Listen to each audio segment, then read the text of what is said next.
Allegiance to the flag of the United States of America and to the republic for which it stands, one nation, under God, indivisible, with liberty and justice for all.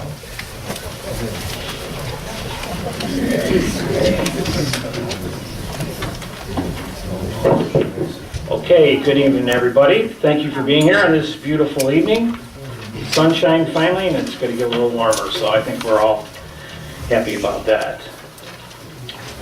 Roll call tonight. Everybody's present except John. I haven't heard from John, so maybe he'll be running late. So, the approval of the agenda tonight. Are there any additions or deletions this time? Okay, if not, the agenda stands as presented. Tonight, we're glad to have Donna Lazinski. She's our state representative, 50 House District, and we're glad that you're here tonight, so we'll let you take it from here.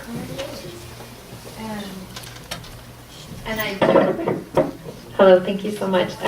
I joke that as a politician, you should always give me a time frame. Okay. So I think we've talked about 5 or 10 minutes. Well, that's good. Yeah, we were good there. So this is always a little bit awkward because I want to be able to address you and to be able to address the trustees and any time to just, I'll stand on swivel for a couple minutes. I just wanted to come out and give a quick legislative update as we head into spring. With a change in the governor's office, we are now entering the first budget season with Governor Whitmer. It used to be that spring to me meant daffodils and the start of the sunshine, but now it means that it's budget season. And so the budget process at the state level is that the governor, whether they're Republican or Democrat, introduce their budget proposal first. Then the House and the Senate introduce independent budgets. And then the negotiation begins between the three proposals.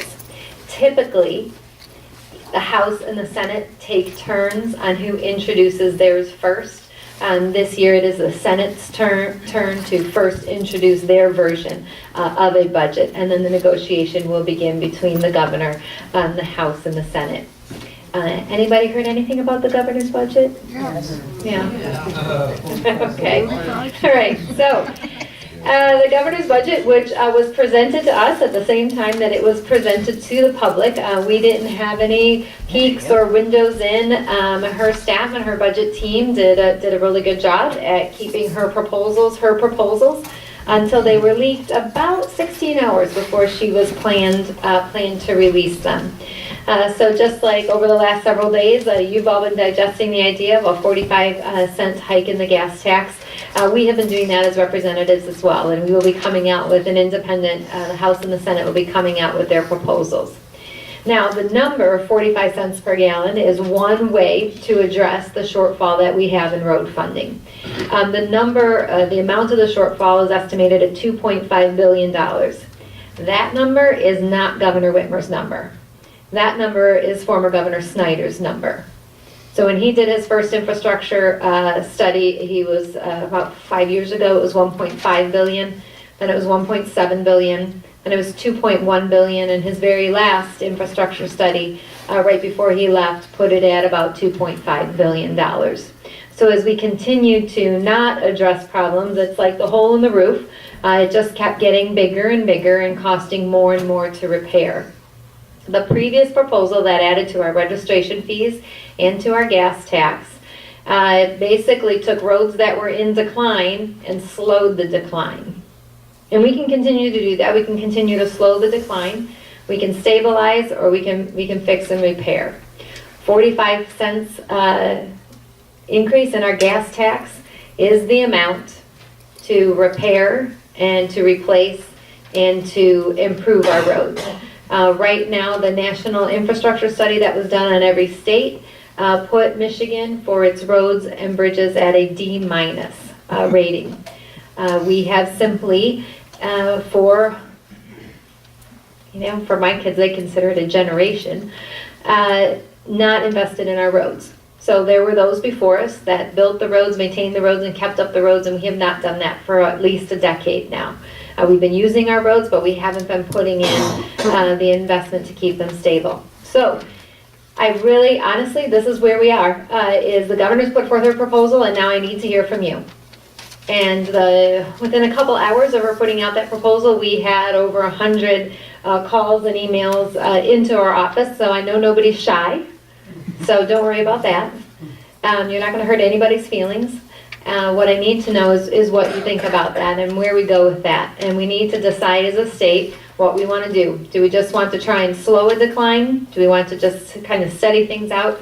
Or do we want to fix our roads and look in some places at some improvements in bridges and other structures that we have to smooth traffic?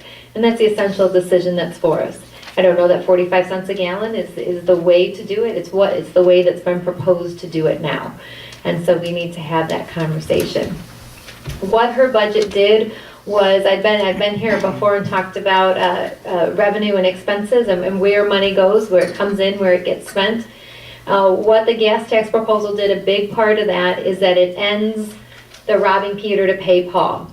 So right now we have the school aid fund, which was intended, there are still, it was written in 1968, 1970, right in that window when it was ratified.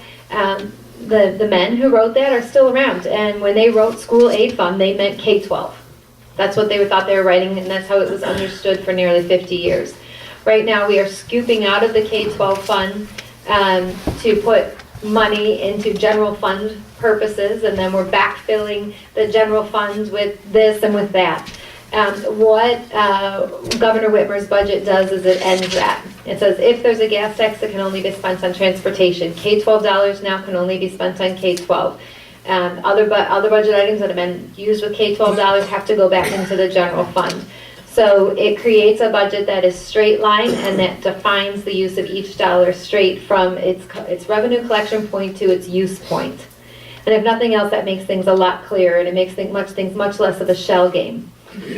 When you do that, when you uncover the shell game, it shows what's been hidden, what's been moved, and what's been used to cover up what. So that's a big part of that. When you don't allow money to be scooped out of K-12 for other purposes, right now that means that there's an extra $500 million that was always intended for K-12 that have been used for other purposes will only be used for K-12. That looks like for South Lyon schools $258 per student. That is what will go to South Lyon schools. So we've got the gas tax, we've got an increase in education spending, a repeal of the pension tax. That was something that I was in support of, have sponsored the bill, sit on tax policy committee now, and that looks like it'll move through in a fairly smooth manner. So we will be repealing the pension tax. That's $353 million of revenue. Change in revenue source there for the state. Right thing to do, but again, it's all part of that bigger picture that we're looking at as a state about saying where we are and where we want to go. And then there is a change in small business tax. So right now, as a small business owner myself, I own an LLC. My husband owns his own. We pay taxes through our personal income tax. And so at the rate of 4.25%, revenue minus expenses is, the business owner, you get to take that home, whether it's $0 or $100, that's what you're going to get. And right now that flows through our personal income tax. So it's taxed at the individual rate of 4.25.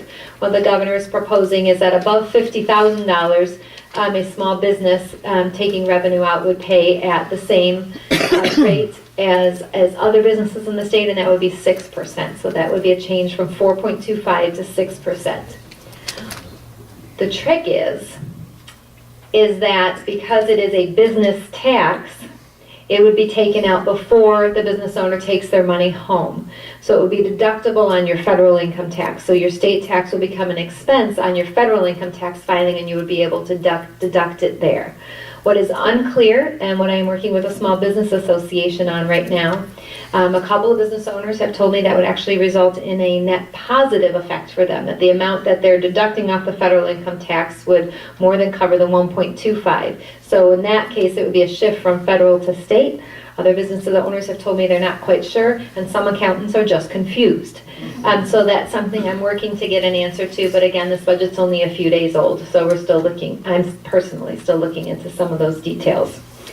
This week, I introduced a bill, FOIA. So we know that if we want, we can file a FOIA request to see behind, you have open meetings, but there's also other things that go on. And as a school board member, I was subject to FOIA as well, where you can request documents.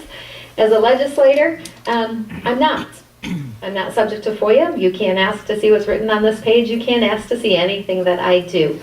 The governor, both Snyder or all of our governors, have not been subject to FOIA either. I don't personally think it's right that local electeds, that myself as a former school board member, were subject to FOIA and operated to that level of transparency and ethical behavior, and the legislature and the governor do not. So 7 Republicans, 3 Democrats, so there were 10 of us, put together a package. We negotiated with the governor's office, we negotiated with everyone, Republicans and Democrats, and it looks, we got it voted out of committee today. It looks like it'll leave the House floor unanimously, and we are very hopeful the Senate will take it up. The governor has already said she will sign it, so now the Senate is our only possible roadblock, and we've been working very hard to get their support on this package. So I'm really proud of that. I think it's an important step forward in state government and an important step forward for our state. And finally, I had a town hall on water issues. I continue to hear about those as we have the Huron River with a do not eat fish advisory. We have dioxin growing. We have naturally occurring and dioxin closer to Dexter. So water issues continue to be at the top of the agenda. And I had a town hall at Zeeb Road in I-94 last Thursday, and I had over 150 people from across the district show up with concerns about water. So that continues to be a top priority. And with that, I'll take a couple questions, and thank you very much for your time. Thanks, Yeah. Good. Couple questions. Has state of Michigan ever applied, I guess it's quite a process, to the federal government to get toll roads, like for instance coming in from Indiana, Yeah. 94, Ohio from I-75? And also, what do we pay right now on gas tax for the roads? Is it 15 cents or 19 cents? Yeah. And then the other question, well, where's that Wait, money okay, going? good. And then the other question is, have we ever thought about raising our minimum building standards so these roads last? Okay. First one, toll roads. So a toll road, if it's a newly created road, can be tolled. If you try to convert a road like I-94 into a toll road, you would have to pay back all the federal funds that have gone into that road, because you're taking something that the federal government had created and used federal funds and then tolling it. So some calculations have been done on that, and it doesn't turn out to be a calculation that turns out to be of benefit. So you can't take a road that was built in any way with federal funds and convert it to a toll road without repaying all the federal funds that have gone into that road. So that is a difficult one. It's an idea that comes up quite a bit. Current gas taxes. So yeah, we are, I think, approximately about 17 cents plus sales tax. So with sales tax, the fuel tax goes directly to roads. Sales tax is apportioned the way sales tax is apportioned, which is to general fund and to schools as the 2 primary purposes. So there is some discussion that if we're going to add fuel tax, that we take the 6-cent sales tax off. There's all kinds of discussion going on there. Or we leave the sales tax on, but it goes all dedicated to roads. But then you lose a lot of money that was put there to fund schools and the other purposes, and you're going to have to find that somewhere. And then the roads built to standards. Governor Whitmer has introduced warranty ideas, weight and truckload and axle weight limits. And yes, we look out and we see a pothole that's gotten, filled, and then we see it come apart a year later. What we fell so far behind in the maintenance schedules that yes, the repairs aren't holding. And I don't know that we can expect repairs in any of our roads to hold on much longer than they have, because often you're trying to adhere a pothole repair to another pothole repair. But when new road construction is going on, a couple of things she's looking at is that you not only get the road construction contract, but you get a fixed repair and maintenance contract that goes with it for a period of 15 to 20 years. So if you're going to build it, you're going to be responsible for repairing it and replacing it and maintaining it at a fixed rate like an HMO. Like this is the amount you're going to get, and you're going to take care of anything that happens within that period of time. So there are a lot of creative contracting ideas that she's put forth that are part of that discussion around if we do have the money to improve, how do we ensure that each dollar is spent efficiently and effectively? Thank you. Yeah. Yeah, you mentioned the weight restrictions on the heavy trucks. Where are we at on that? Because I understand we're pretty lenient when it comes to this. So it's interesting. We have some of the highest weight load limits in the nation, but we have some of we're on the lower end of the per axle. So if you take the weight and you put it over more axles, some folks say then that doesn't really matter how heavy the truck is. What matters is the weight per axle. Some people say that's baloney. Would you rather have a grown man if you're laying on the ground walk across your back, or 4 toddlers? So, I'll be honest, just in the last week I've had a couple experts come at me from different angles on that one, and I'm still trying to sort that one out. My gut tells me lower weight would be better, but I'm open. Yeah, in the back. One time there, we repaired a road and we looked up a lot of things for it. The supervisor at the time and I were looking up things. We found out that Germany has the Autobahn, and up until about 10 years ago, they never had a pothole in it. That's because they got to put in the right mixture of ingredients, including polymers. We looked it up here. They can't do it here because the American road, whatever that is, says you have to do it to our specs.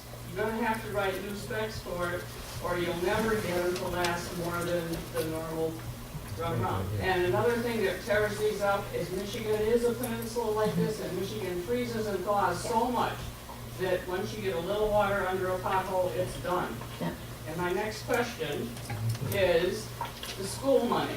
Are we still giving all the lottery proceeds plus what you guys say the school gets, or is the lottery proceeds and then whatever that money is deducted from what your budget is for the schools? How I'm not does going to that disagree work with you out? about rewriting the standards of the polymers. We have to be putting in the best, newest innovations. With the lottery money, that is part of the shell game. So yes, if I buy a lottery ticket, and this is the school aid budget, 100% of it goes into the school aid budget. And then when they decided that the school aid budget wasn't going to just fund K-12, it gets ladled right out. So the answer is to yes to both of your questions. 100% of lottery money goes into K-12, but as soon as the K-12 fund was viewed with a broader definition, and that's because in our Constitution it says the school aid fund shall be used for education. And then they decided to take a run at the word education and start paying for community colleges and all kinds of things out of the K-12 fund. Those funds got scooped out. So it's yes to both. And that's the shell game that needs to end. We need to say this money goes here, it stays there, and this is what we are paying taxes for. Yes, since your last visit to Salem Township, there's been a great deal of scrutiny and controversy regarding the grants that have been given to Salem Township. The last information that I read that Governor Whitmer is even blocking the second $10 million that's coming to Salem Township. I know the Washington County Board of Commissioners has even approved a passed resolution supporting the governor in that regard. Numerous articles, and there's even, I think, Dana Nessel, our Attorney General, is even looking into if they were appropriately appropriated.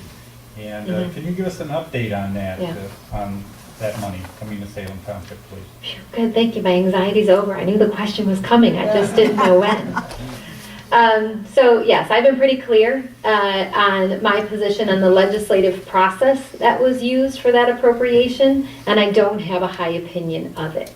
It's one of the reasons I stand behind FOIA, transparency, and being able to look into into the processes of how we write our budgets and how requests are granted. The appropriation as written is a legal appropriation. It's written with appropriate language. It is written to serve a specific purpose. It is written to support a master plan, an urban service district in a township. It is appropriately written.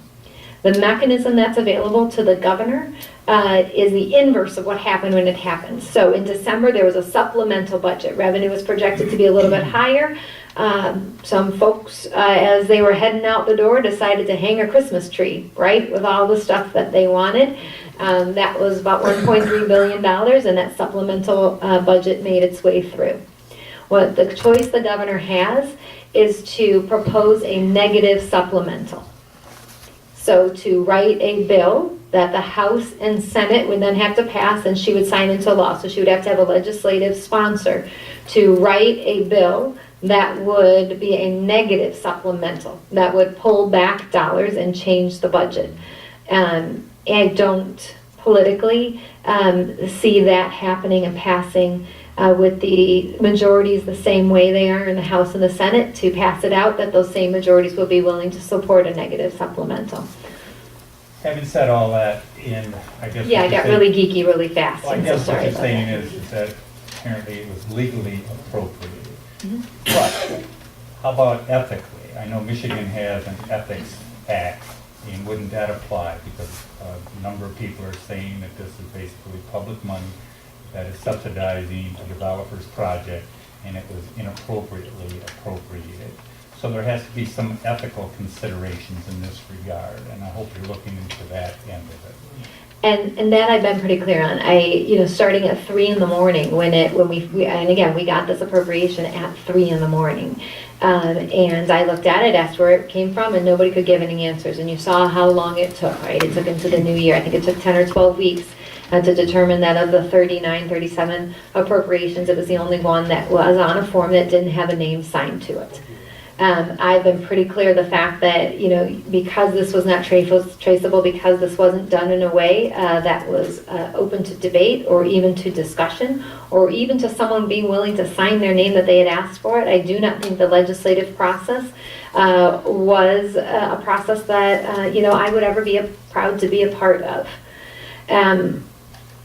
There is the letter of the law and the spirit of the law, and quite frankly, Michigan ranks dead last out of 49 states in terms of ethics and transparency.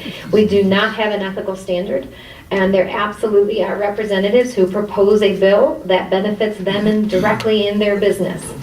We do not have the obligation to abstain from those votes. The letter of the law will not allow that money to not be appropriated unless there is a vote by the majority House and majority Senate to approve a negative supplemental.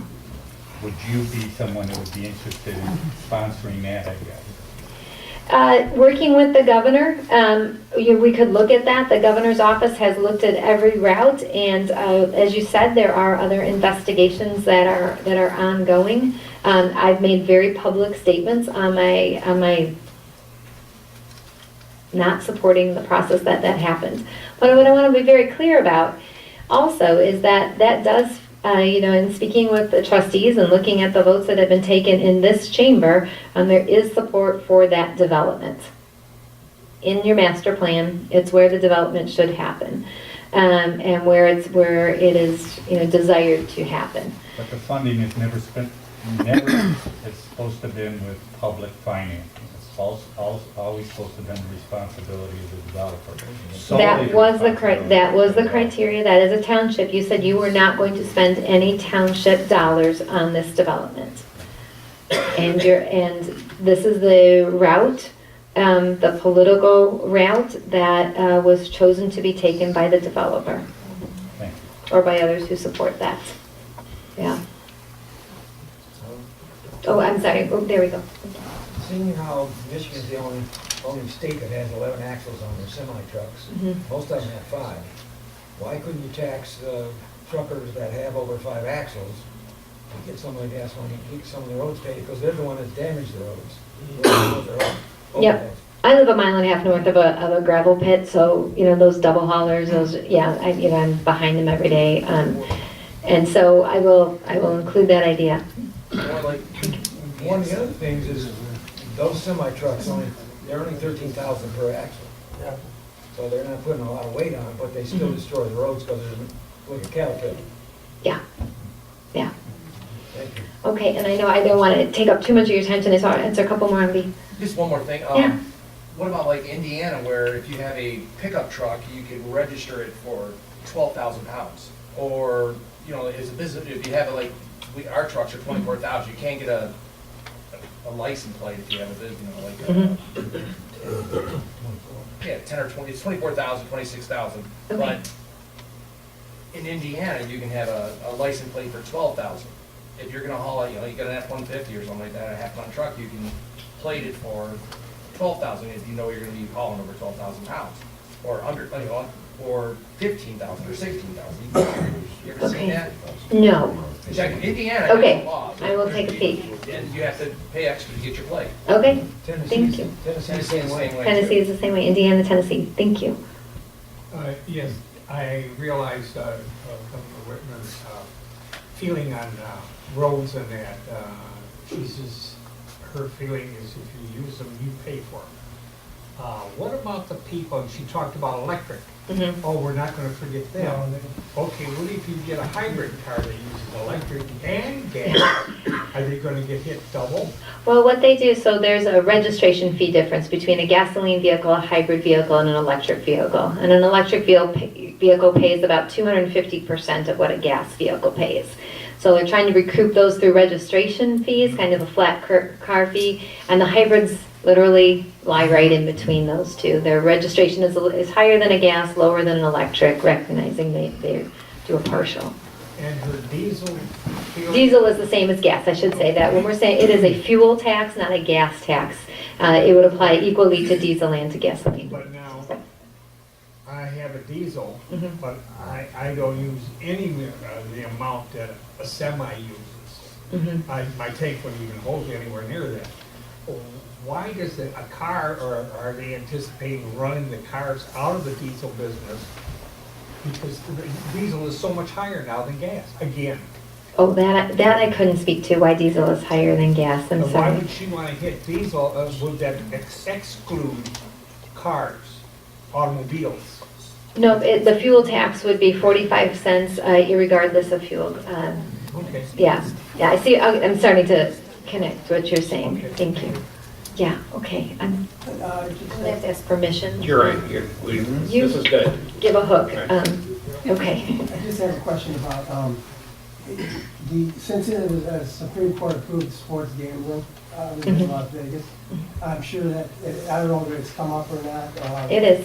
And where does that stand? And has there been any kind of studies to see how much money you think that would create? Yeah, so sports gambling and casino gambling. So because gambling and casino gambling were done by ballot initiative, it takes a 2/3 vote, not just a 50% vote. So we had some items, including sports gambling and online gambling. At the end of last session, they just fell a couple of votes short. And they actually are being reintroduced, I think, on Tuesday of the next week to start looking at that. Online gambling is similar to online everything. It's kind of hard to grab and capture, right, and capture the tax revenue. So I haven't seen an estimate yet from the House Fiscal Agency, which is like the Congressional Budget Office. It's not nonpartisan, or I'm sorry, it's not bipartisan, it's nonpartisan. They're just number folks. They're having a little bit of a hard time putting a number on that. So we'll see where that goes, but there is some movement again. The bills will be reintroduced on Tuesday, looking at gambling bills, casino, sports betting, and online. None of that revenue could be going towards the road. Depending on how they do it, and that's why it fell a couple votes short last time, was trying to figure out where things should go and who should get what. Who should get what always trips people up. All right, anything, is there one or two?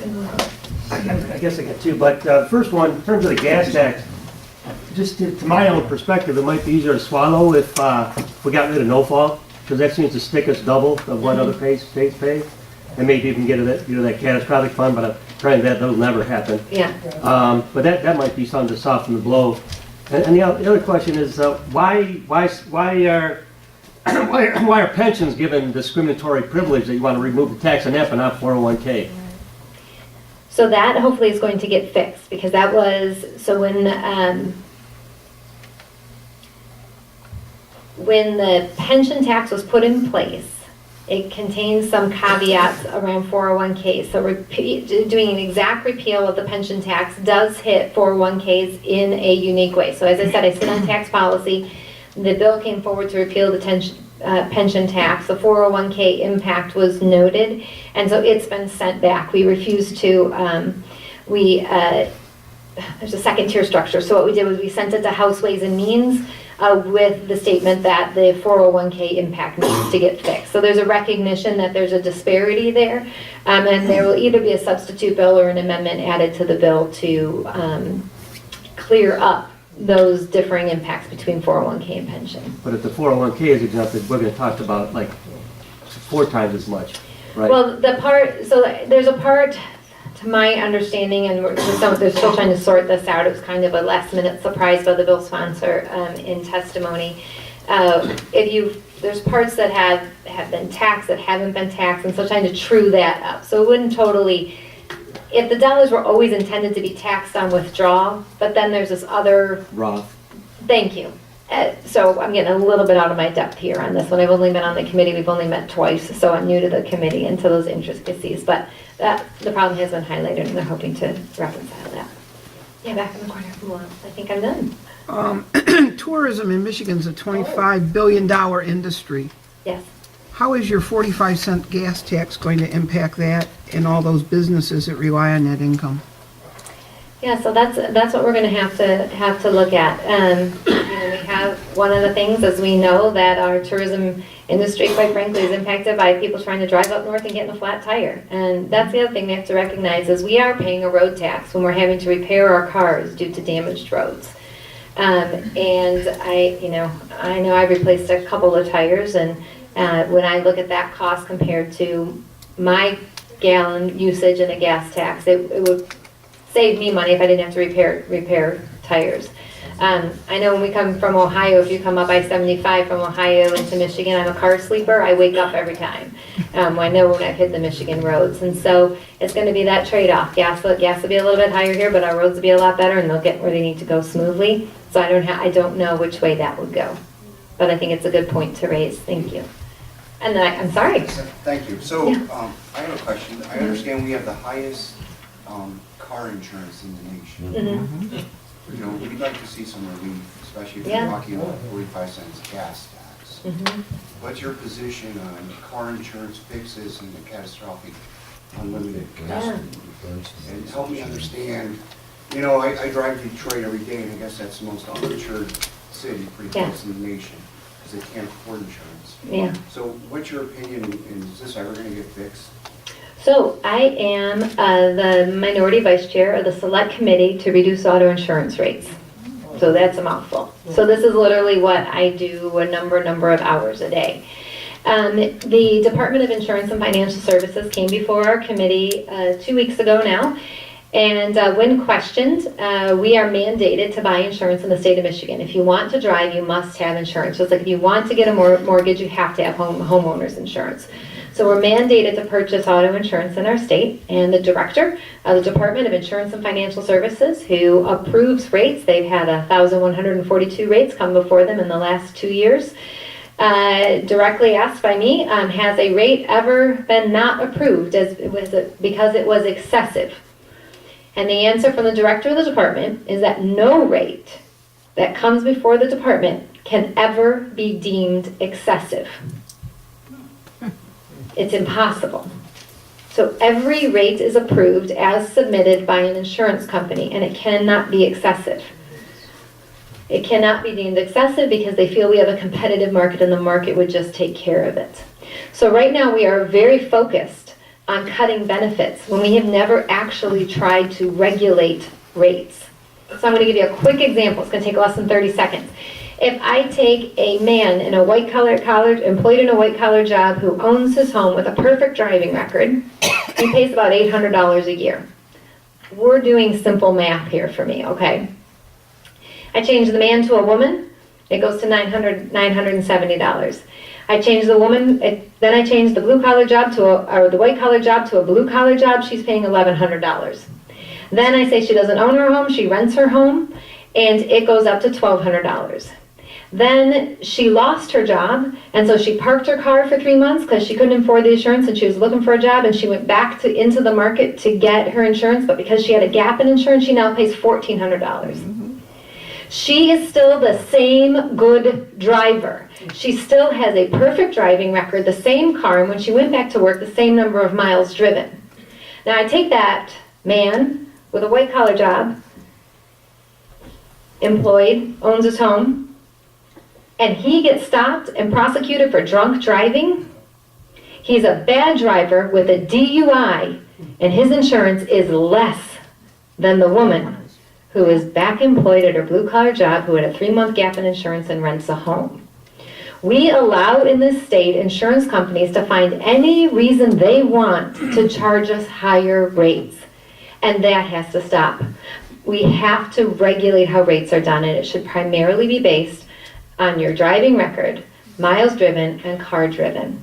And so when we look at that, we are keeping good drivers in Detroit out of the insurance market because we're charging them rates based on nothing that has to do with their driving record. And when we look at us around here, in Dexter Township, we had a woman who lost her husband. He was a Detroit fire department and she came to the 9/11 memorial service with me, and she was my honored guest on the floor. And 6 weeks later, she says, I just got my auto insurance bill, and it went up because I'm a widow. We have to stop confusing correlation with causation. What causes accidents is bad drivers, and bad drivers should be paying for the accidents they cause. People with poor driving records cause over 85% of our accidents, not people who wear red blouses with blue jackets. So in California, they have switched now to driving record as primary because they had someone come in who showed a study that California had to increase their imports of avocados, their accident rate went up. And that was correlated to a greater significance than credit rating, which is the other one that they really get you on with car insurance. So we need to regulate rates. We need to really actually do that. So there's my soapbox. I'll get off of that. Happy to answer your questions anytime, and thank you very much for allowing me some. Thanks again, Donna, we appreciate it. Okay, tonight we do have a presentation, public hearing for the 2019-2020 Salem Township budget.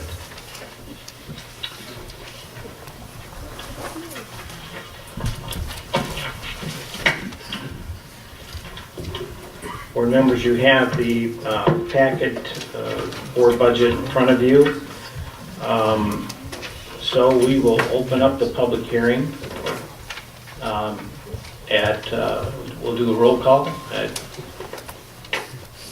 7:40. Mr. Winsley. Converse? Yes. Daniel? Yes. DeLuca? Yes. McLaughlin? Yes. Trent? Yes. Wensley, yes. And Whitaker? Yes.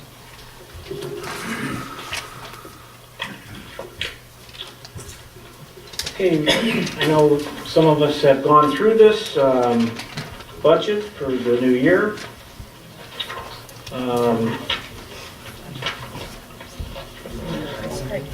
Mr. Wensley, you have anything you'd like to highlight? I know we've got the total amount. So board members, if pages 1 through 9 are your revenue budgets, and just to make a quick note on page 8 is the budgets for the landfill host agreement, landfill power plant, and this current year we have a budget.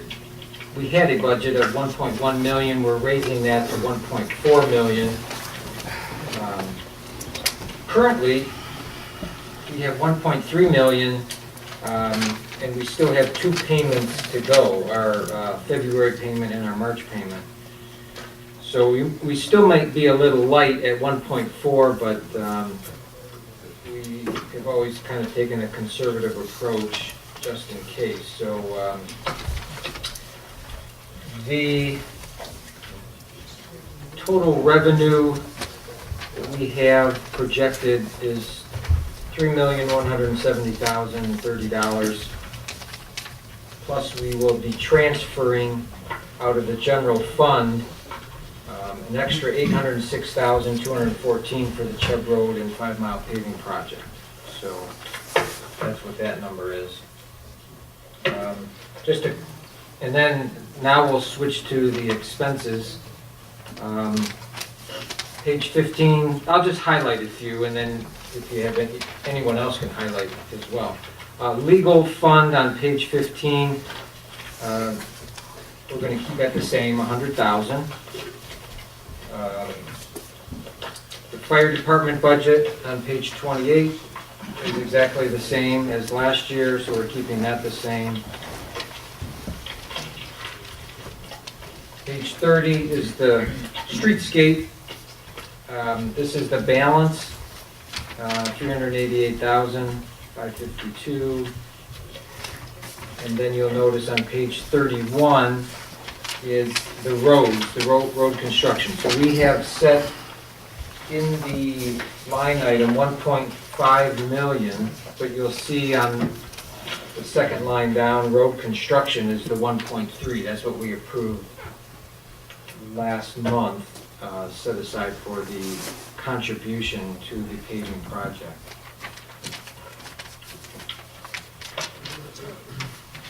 Those are just some of the highlights. If anyone else wants to make some comments. Okay, so the public hearing, anybody have any comments on the budget? Sure. I do. Okay. Yes. The clerk just mentioned that there's been $1.5 million that's been, that's going to be recommended to be approved tonight to go to streets and roads. I did read that. And then there's an additional $1.3 million that the board approved, I believe, at the last meeting. That's going to go to the Chubb Road and the 6 Mile Road project, correct? Was there any recommendation from the Salem Township Road Committee, or was there any work done by them, any recommendation to the board?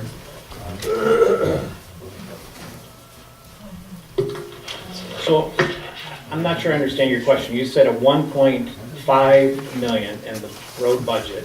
Yes, $2.8 million that you're considering spending. You've already approved $1.3 million. No. And isn't there 1.5, or is the 1.3 part of the 1.5? Yes. Yes.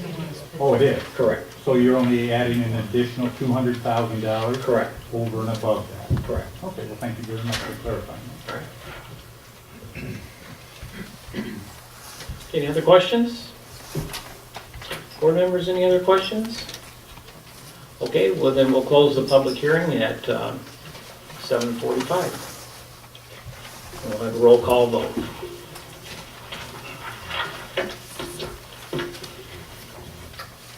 All right.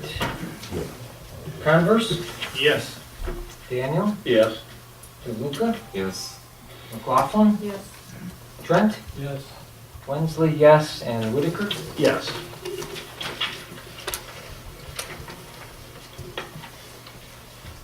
Thank you, Mr. Winsley. Okay, we're down to public comment. Yes. Is there a way we can get an update on the Neojo lawsuit? We can have the attorney come in. He'll be in Why here can't and we'll you address answer? it. So, anybody else? Yeah. Yes, you know, there's been a lot of controversy regarding that $20 million, and I don't know if they quoted that out now or not. I think Donald Lozinski indicated that it's still being worked on. Can't hear you over here.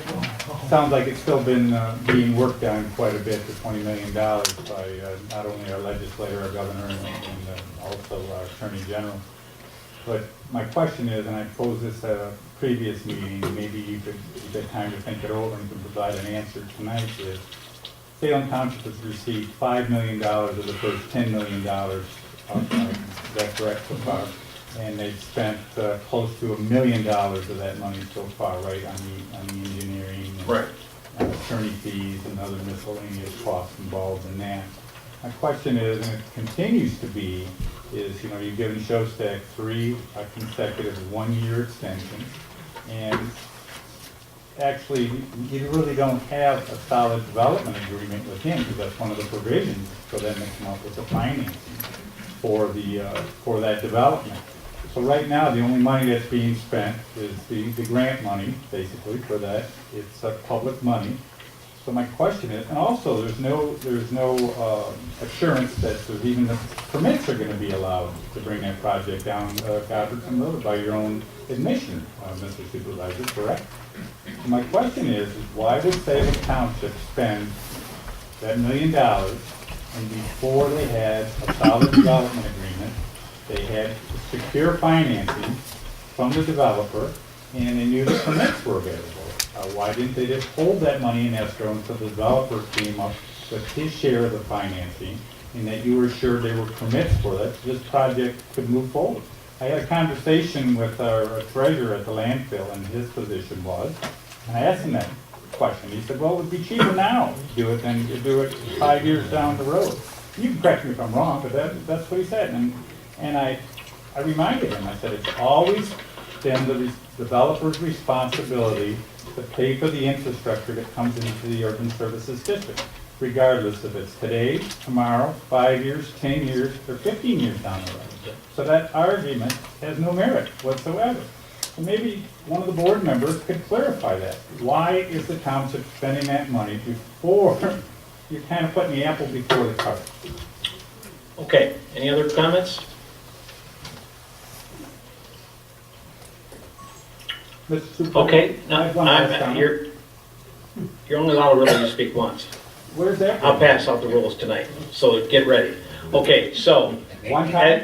yes, sir, and I'll show it. Actually, you were the one who amended the budget, or amended the rules, and we'll pass them out That's tonight. not true. Okay, we'll see. For one time? Hold on, you'll see it. That's arbitrary. Okay, hold on, you're out of line now, so it's not your turn to speak. Okay, so, tonight, we have the consent agenda, Mr. Wensley. All right, we have, I move that Salem Township approve the following consent agenda items. We have the minutes of February 12th, 2019, regular meeting of the Board of Trustees. We have disbursements for February out of the general fund of $75,142.07, payroll of $49,127.95, through Paycor of $193.64. Sewer fund, $7,659.51, and disbursements out of the escrow fund, $2,452.50. The USD MEDC fund, we have disbursements of $63,640.54. So now for the invoices that will be paid into the month of March, we have general fund, $48,684.44. Escrow fund, $33,529. Sewer fund, $7,136.79. And last, the sewer fund out of the MEDC fund, $11,443.39. Do you have a second for these? I'll second. John Daniel seconds. Any other questions on the consent agenda? Okay, all those in favor say aye. Aye. Any opposed? Motion's passed. Okay, I move that Salem Township approve the annual salaries for 2019 and 20 fiscal year effective April 1st, 2019 at the following rates for the elected officials. Administrative office, supervisor, clerk, and treasurer at $35,100, and the trustees at $6,150. Again, no pay raises. I know we went over this last time, so we're not working for free, Butch. So, all right. So anyway, have a second on this? I'll support it. Mr. Dulick, a second. Any questions? All those in favor say aye. Aye. Opposed? Motion's passed. Okay, moving on down to the non-elected officials' pay raise. I move that Salem Township approve the annual pay rates 2019-2020 fiscal year effective April 1st, 2019, at the following rates for non-elected officials. Deputy Treasurer at $21.63 an hour. Deputy Clerk is at $21.27 an hour. And the Building Department Administrator at $18.03 an hour. The Administrative Assistant at $17.51 an hour. The Fire Chief, $26,780 per year.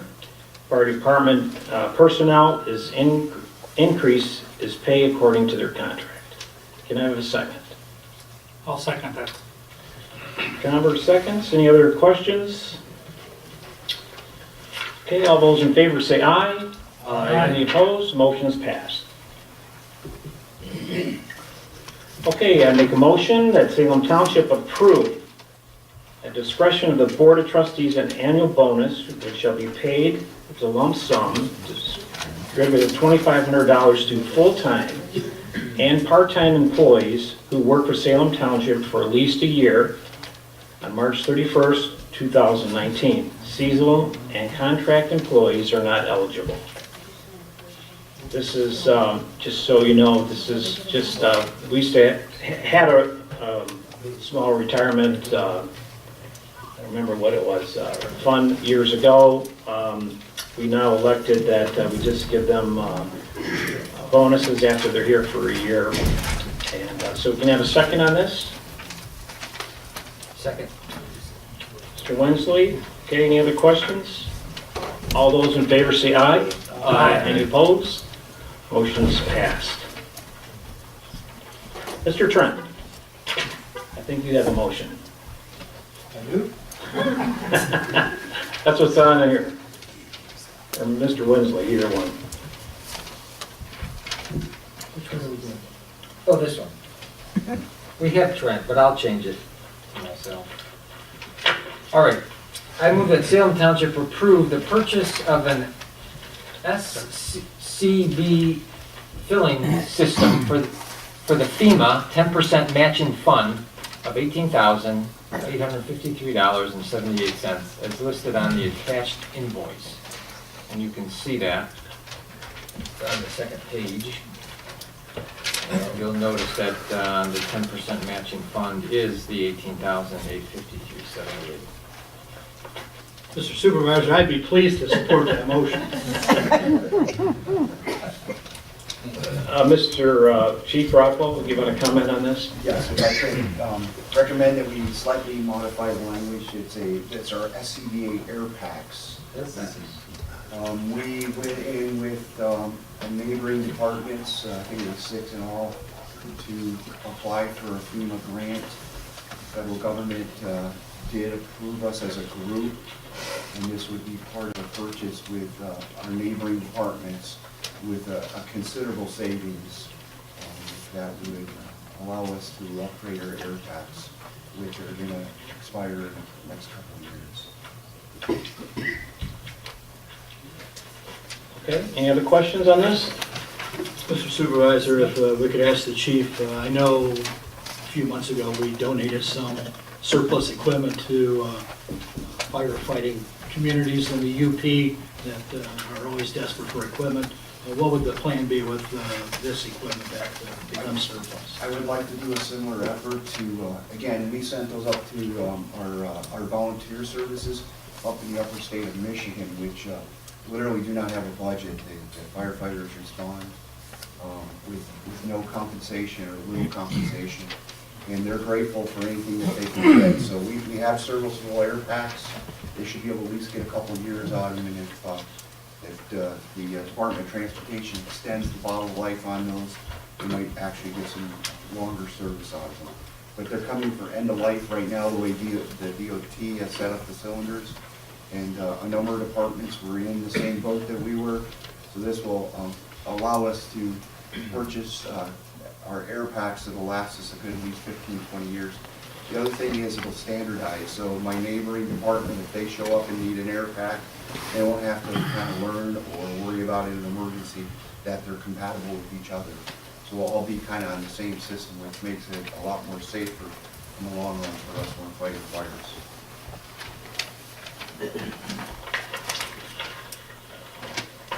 So I'll Okay. be asking in Answer. the future if this is approved to donate if that, if the board Okay. is so willing to do that. Okay, any other questions? All right, all those in favor say aye. Aye. Any opposed? Motion is passed. Yeah, I did. No, I made it and David said it. All right, I move that Salem Township approve the following cost center budget amendments for this current fiscal year. And these are just some of the final budget amendments before the end of our fiscal year as of March 31st. So the building inspector's pay budgeted $60,000, we need to revise that to $62,000. Electrical inspector's pay $10,000 budget, revised to $11,500. Heating and plumbing inspector's pay $18,000, revised it to $19,500. The drains in Washtenaw County, we budgeted $35,000, but we can lower that to $30,000. So that takes care of, that zeroes everything out there. Under fringe benefits and insurance, workers' compensation, we budgeted $38,000, but we can lower that to $35,500. Employee recognition, which is that bonus that we just talked about, the $10,000 budget, we need to revise that up to $12,500. So that zeroes that out. Salem streetscape, we budgeted zero for it, but we need to make sure that we did have some expenses, so $112,500. The capital expenditures for the fire department, we had a zero budget when we started a year ago. We bought a fire truck, so now we had to revise that budget up to $420,000. And lastly, the general fund transfers in, so we're taking money from the general fund reserve balance to help pay for that truck, $532,500. So those are our final budget amendments. Do we have a second? I'll second. Okay, Mr. Conover seconds it. Okay, all those in favor say aye. Aye. Any opposed? When's the new truck supposed to be running, Jim? So we're still approximately, we're under a year right now. We're waiting to hear word when the body's being built, which is on the other side of the state, so we're hoping to see that come out shortly, and we'll be able to go inspect that before it comes out to Nebraska. Okay, good. We're the only people that actually flew to Nebraska in December. Okay. All right. All right, Mr. Converse. Okay, I move that Salem Township approve the funding of the all MEDC 591 expenses that have and will occur for the USD water infrastructure from the MEDC 590 sewer account.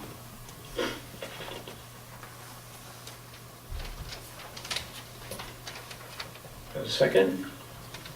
I'll second it. Mr. Wensley seconds. Any other discussion on this? Just as a clarification, this is nothing more than a bookkeeping, because when we originally set up the payout for the designing for the sewer and the water system, we allocated all of the money to go into the sewer. And legally, we have to go back through and charge the water to the water department, which is the 591, and the sewer goes to the 590. And so there, we have been writing checks, and we need to make sure that when we go back into our audit, we have an exact checks and transfer that money into the 591 account, so that will be, that fund will be then, no, it's just a bookkeeping area, it's not a transfer. Okay. Any other questions? Okay, all those in favor say aye. Aye. Any opposed? Motion's passed. Okay, down to the Salem Township Appropriation Act, fiscal year 2019 to 2020. So let me make one comment. It's good to see some new people here tonight. And I know I've met you, some of them tonight and some I've met before, so we appreciate you folks being here tonight.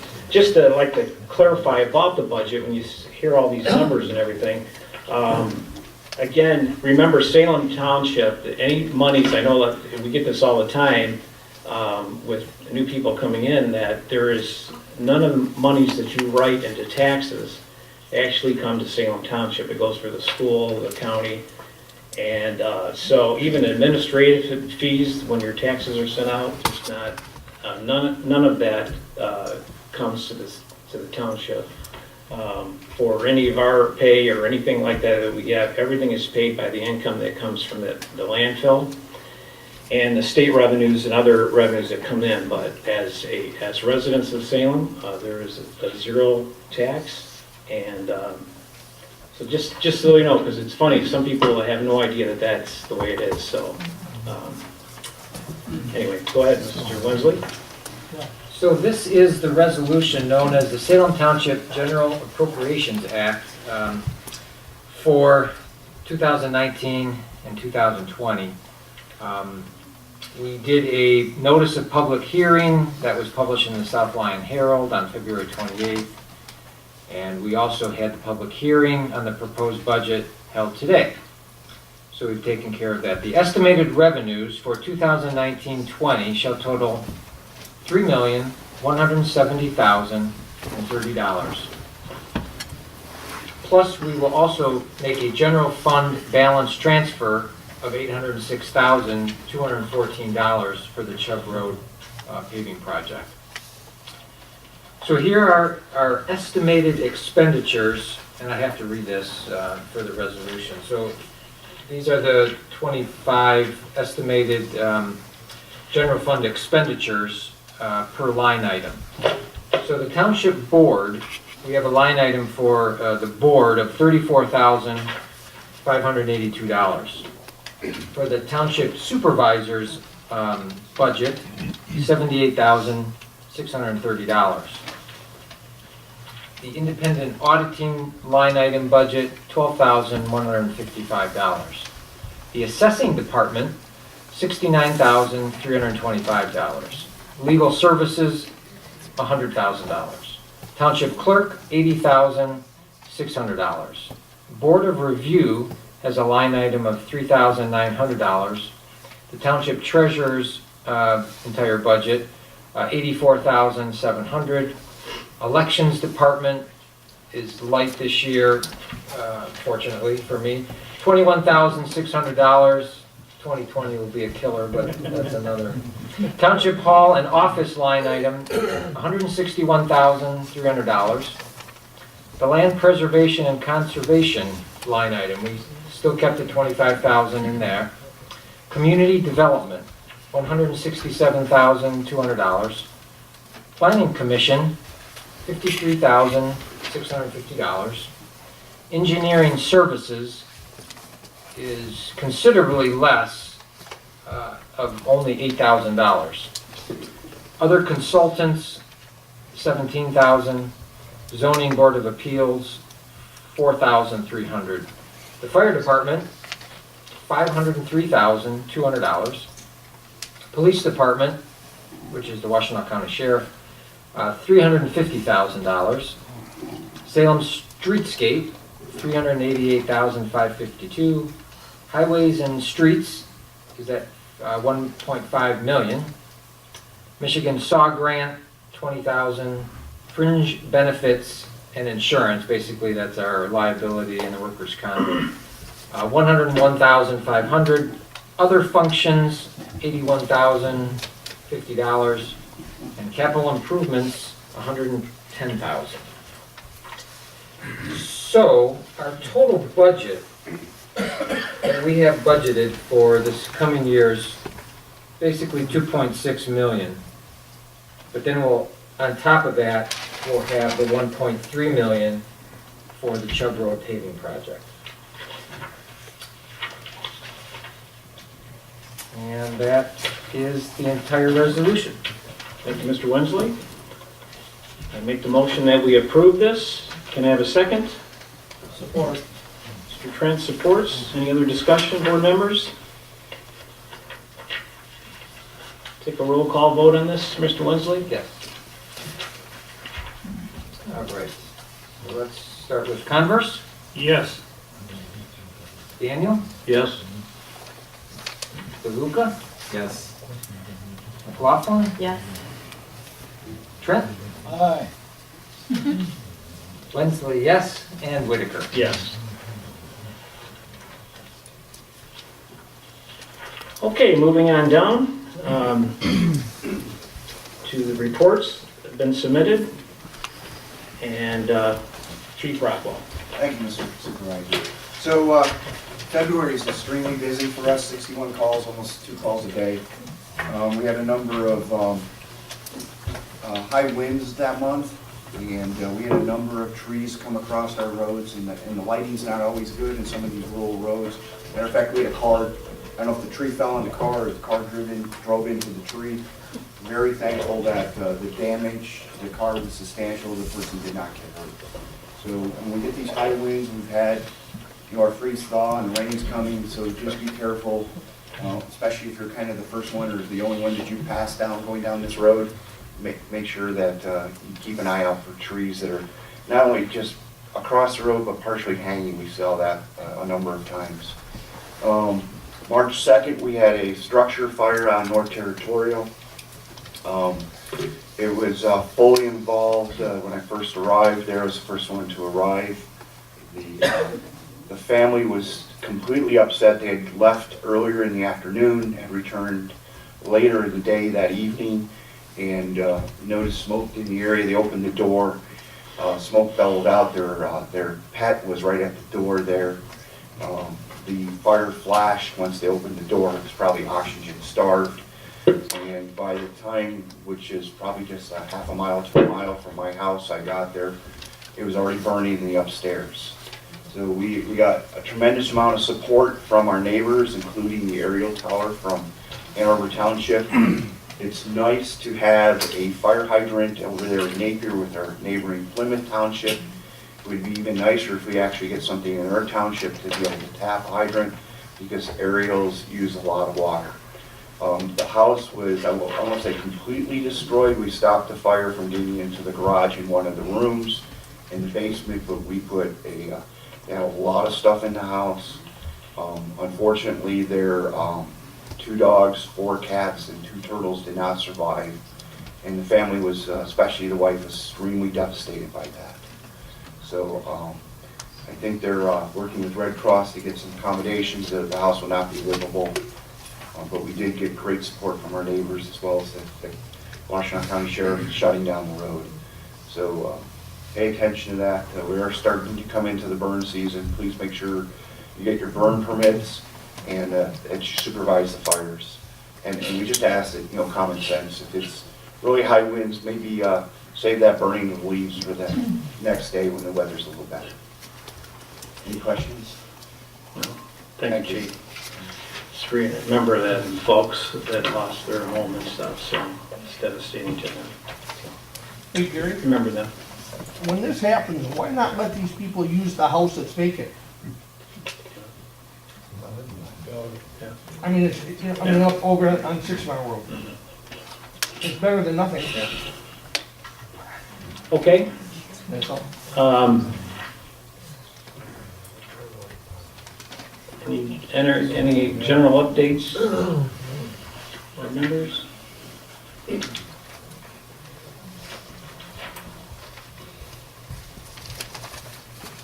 Okay, down to public comment. Yeah. Has any board member listened to the tape of the planning commission? The last planning commission? The tape of it, has any board member listened to that tape? Cable was in there, and their first concern was safety on their premises.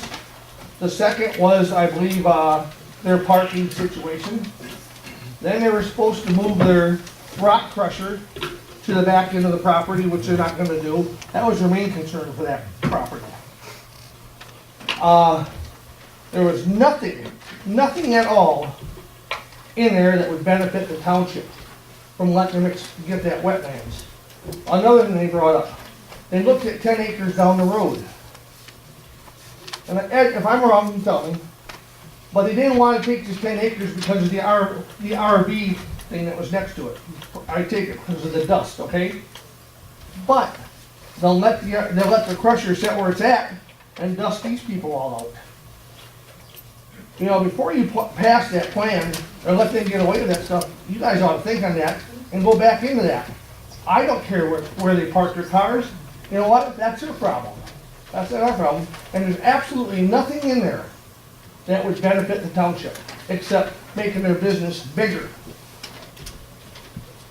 And if you guys want to let them make their business bigger, go right ahead. Okay. Anybody else?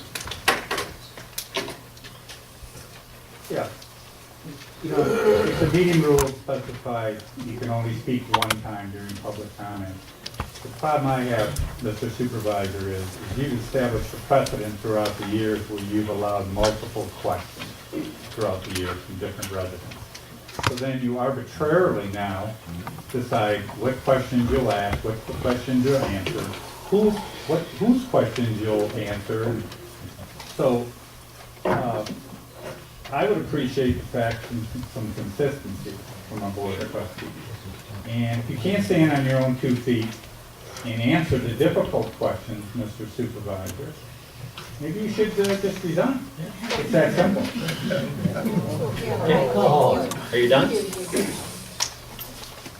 Simple, yes or no? Are you done?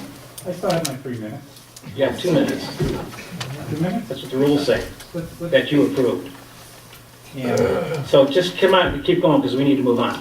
and as far as first public comment, a lot of times you wait to the end of the meeting where you've structured these meetings where you have 2 supervisors comment. So you can have the last word at the end of the meeting. Well, I guess you're a supervisor, you have the right to do that. But maybe you should consider answering, if you are going to answer public comment, after the first public comment, and then the second public comment, answer it from the supervisor's comments after that. So if people choose to leave, they can leave. That might be fair. Now we got all cover our bases.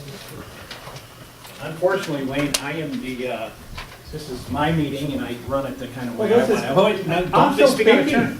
I'm still, is my 3 minutes up? 2 minutes. Yes. Is my 3 minutes up? 2 sir? minutes. I have the floor, sir. Just take one of these and pass them up. Let's see, make sure. Now I'm finished.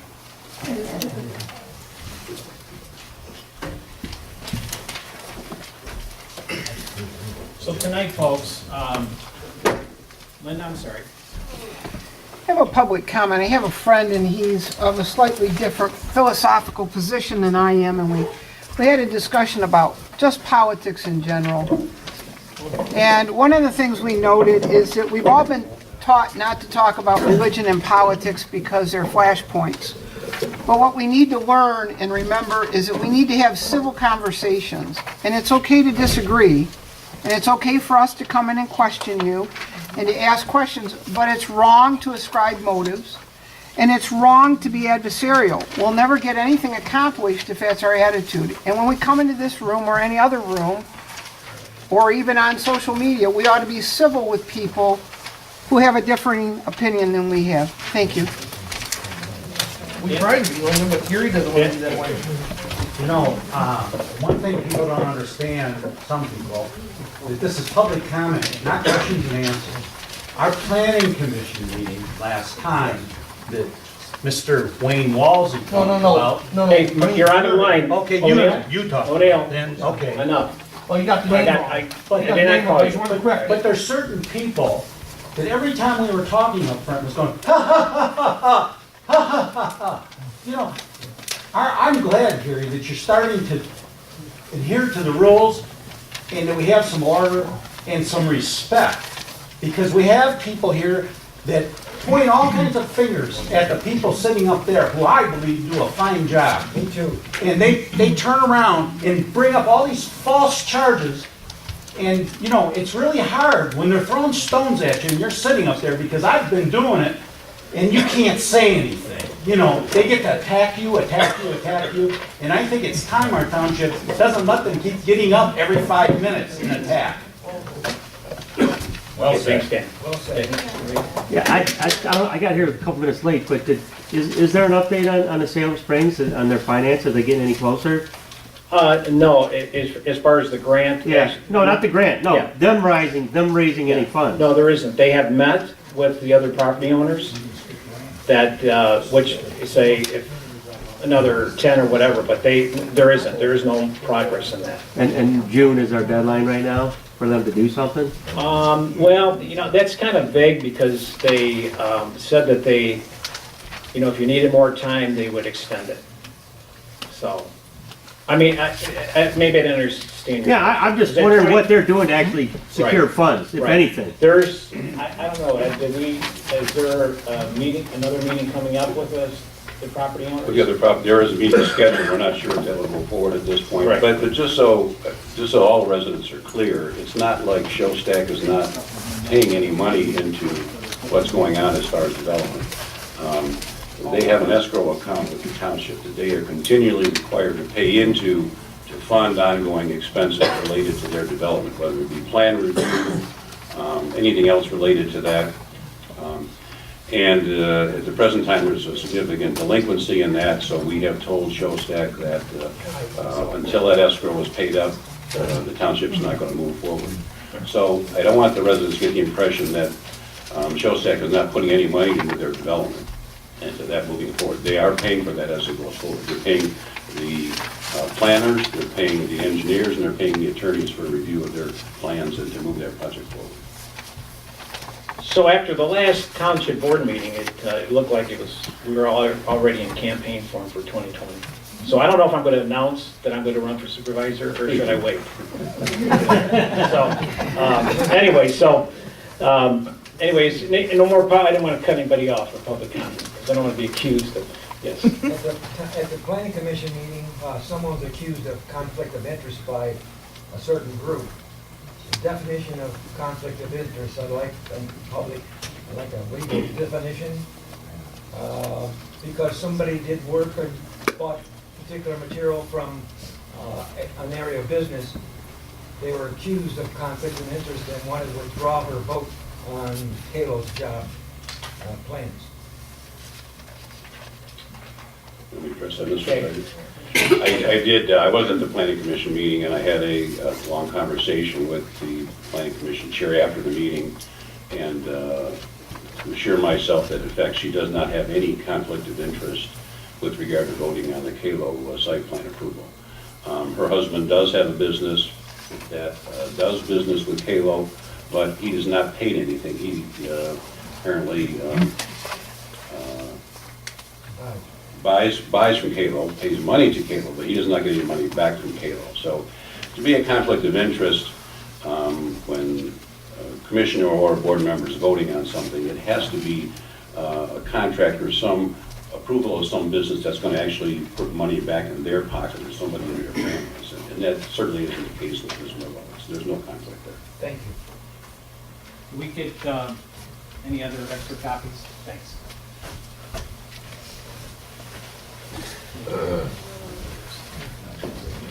Okay. All right. Okay. I think we got enough up here, so.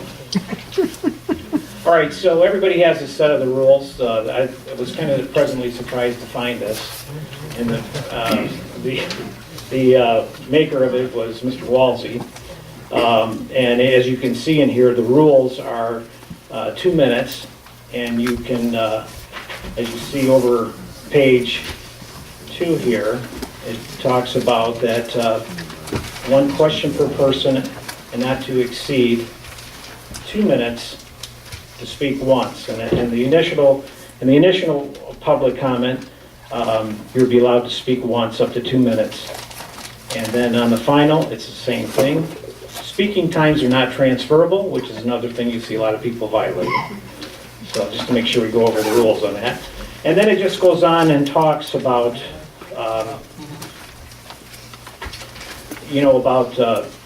public comment, as it states, about public speaking rules, that it is not considered a question and answer period time, a debate. I think that most of you, since I've been the supervisor for 6 years, that I have answered a lot of your questions, that we do have a lot of dialogue when it comes to public comment.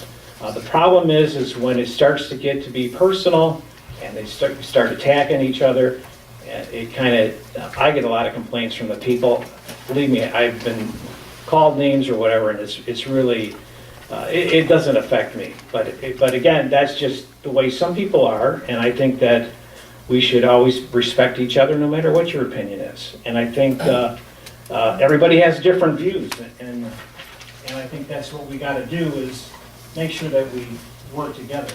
I wish Mr. Walsey would have stayed tonight, because I do want to answer some of the questions that we've talked about. We talked about the sewer ordinance, and I have also, I'll just put these over on the table, which is, back some time ago, we brought up to the township about having a sewer ordinance that was never put into the USD, which is very important to the people who live over there. Not only to the people that live over there, but also engineering standards that were never done. So case in point, so we get this grant money, and these people come over to the USD and put the infrastructure in over there. There were no engineering standards that were in anything here in the township. That is wrong. We had to make sure that we did develop standards for the engineering. So now we're seeing it as they're starting to develop, or the engineering, their firm, a developer's firm, they come in and they tell us what they want to do, but it's not up to the standards. Not even, some of it wouldn't even have been standards that Washtenaw County wants. So it's very important that we have these things in line. So some of the neighbors over there were complaining and wanted us to make sure we create a sewer ordinance. And from what I understand, and Ed, you can correct me, but it's kind of a generic sewer ordinance that communities have. And I believe that you, at the time, we had talked on the phone about having a sewer ordinance to discuss, and we had a motion on it, but when you take the part of most sewer ordinances, it makes the people who live in the USD that they would have to hook up to the system as soon as it comes. And at least I feel, and I think most of the people over there, we're wanting to make sure that we create an ordinance to make sure that if the infrastructure comes in over there, that they would not have to tap into it and pay the fees unless they wanted to, or unless their field fails and they would have to hook up to the system. And so I put on here, and you're more welcome to come and get copies after the meeting that explain the language that would be into this ordinance. And that's what it was. It wasn't something coming in, putting on the agenda. If we could have got all the language done, but it was pulled off of the agenda because the Yucca, where the sewer goes, changed their ordinance, and until they changed theirs, we wanted to make sure we had all the changes in the ordinance because they changed. And this is all record, so you can see emails that were done before to make the sewer ordinance what it needs to be. One of the other things that I was accused of not telling the truth is it was pretty comical. And if you want to see it, you can get on YouTube and see it. So permits from the Washtenaw County that we have to get going through Superior Township for the sewer. So I intercepted and got an email from the township supervisor in Superior Township. And I can't make this stuff up, but this is truly what it is.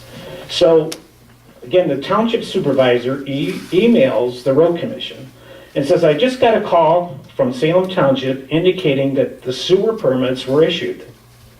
Can you confirm or deny this? And the road commission replies back, says, funny how rumors get started. Not true. The supervisor of Superior Township wrote back, he said, I thought it was a rumor, but Wayne Walsey, Salem Township trustee, told me today that the statement was made at the last Salem meeting. Hopefully he's not going out saying that he is a trustee, but here's the email, and there's copies of this if you like when we leave. You can't make it up, folks. Yeah. Okay, so. And I appreciate this. I know it's getting late, but still. I got a little bit more to say. Okay, funding for the infrastructure. I'm the supervisor, so I can talk all night. So, anyway, funding for the infrastructure, the escrow account, and grant money. I don't know how this is really hard to understand, but it's pretty simple. I believe the developer has spent close to, it's got to be close to $500,000 on their, in which you got to remember, there's a section over at Napier where Johnson Controls own that Showstack bought that property. 550 homes are talked about. There's development going on. They have to pay for all that. That doesn't come out of grant money. I mean, half the time we have to spend to make sure that all these monies are spent correctly, because we, and I'm not going to allow the state of Michigan to come here and audit us and find out that the monies are not placed properly to what it's meant for. So, so we just have to understand there's escrow account that comes out of Showstack if it's for their development. And then the board, I mean, it's pretty obvious, the board passed the $1 million for the engineering. So everybody wonders why. Well, you know, are you going to stop, you know, until they get the whole, all funding, and why aren't you doing it? Well, let me read you something. If I can find it here. This happened back, because everybody wonders, this township has had so many lawsuits before this board got here.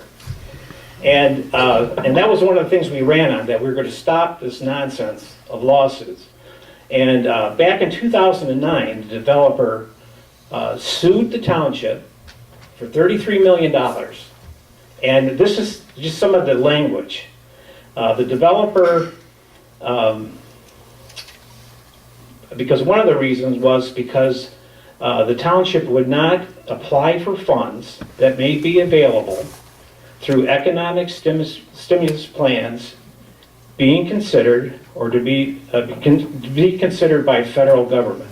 The township refused to consider applying for any stimulus packages, funds to finance the water and sewer, or of a wastewater treatment plant back then. The developer believes that the township's failure to take the necessary steps to explore alternate sources to finance water and sewer and wastewater treatment plant breaches the sections of the development agreement. So out of that, thank God we didn't have to pay $33 million, but we did. When I took office, the first thing our attorney told me that we had to write a check to the developer for $250,000 just because of not looking into some of these sources of financing for the USD. You have to remember, folks, the master plan indicates that this section over there is to be developed. And again, they are to figure out the financing for it. So, and once again, when we came into office, we just told them, drew the line in the sand and saying, you have to figure out how to finance this thing. And it wasn't going to be on the backs of the people of Salem Township, to come out of our coffers here in the township.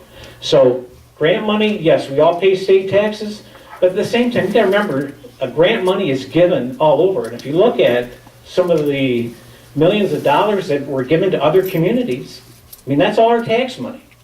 So for us to squabble, and the only thing that we did as a board, we decided there's not going to be any shovels put into the ground, but to satisfy the developer, we were going to spend up to $1 million. That was the estimated charge from the engineers to have the engineering done, so that if they do get the financing for it, that it can be, you know, you can proceed to have it done. There's, I mean, there's a lot of other things to consider. You got the south side of M14 and the north side. The south side might be ready before the north side. So it depends, do you wait till you get everything? But that's something that the board is going to have to decide until they get what it, you know, I'm trying to explain this better. If you, you know, on the south side of M14, it might be $17 million just for the sewer. Again, there's what when they bring the sewer to that point, it has to make sure it's covered for the whole USD. Not just the south side, because eventually it will come under M14 to take care of what's on the north side. So there might be a phase to it, maybe not. It really depends up to this board, the decisions that they make as we move further.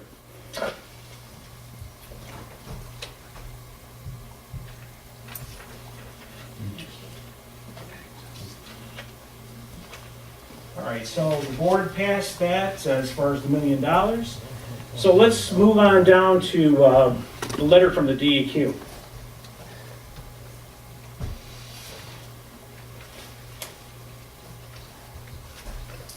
So as you remember, last month, one of our residents passed out one of these to everybody at the board table.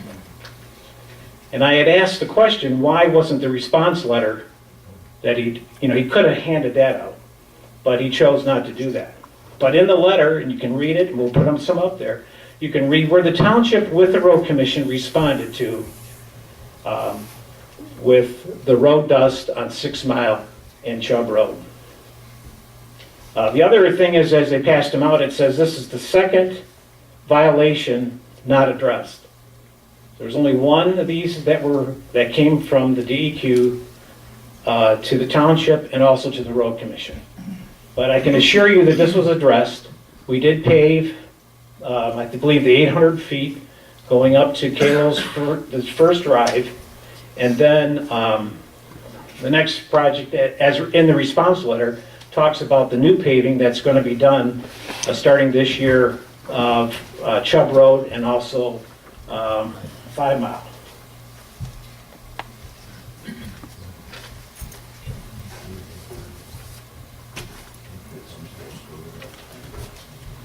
Okay, let me just see here. I'm almost done.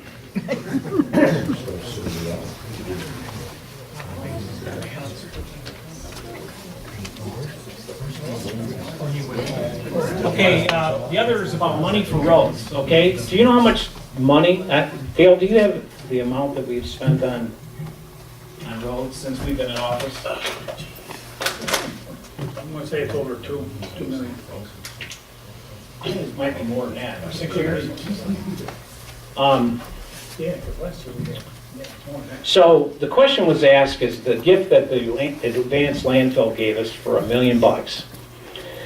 And of course people say, well, that's PR work from them because, maybe eventually they want to expand or whatever the deal is. But anyway, I believe that it was important for us to approach the landfill with everything that we have to deal with the landfill to ask them to help us with this project. And they did. And it was exciting to me to think that they would contribute that much to this project that is badly needed in our township. Money for the roads. Then people were saying, well, why don't you take that $1 million and relieve the $1.3 million that we're giving to the project coming out of our coffers. My question to everybody is here, you got to remember, if you live on a street, you live on a dirt road, there's maintenance that's done on that. You're not paying for any of that. We do the grading, we do the brine that's puts on the road. They grade it. Every so often we've done some major jobs to a lot of the roads where they do the ditching and the cutting of the trees and the berming. Everything needs to be done. But again, my question to some of the residents who were complaining about this is, how much did you pay? Or what came out of your pocket? We did Salem Road. We did Dickerson right out here by the township. And my question to the resident is, how much came out of your pocket? Zero. We have said that Chubb Road is a local road, even though there are business owners that live on there. There are a few residents that live on there, that the township should make a big contribution to that area to help pay. But you also have to remember, these people are also going to be assessed on their taxes for 15 years to help pay, and it's probably $2.2 million. That's over 15 years that whatever the bids come back in, which are just about ready to go up.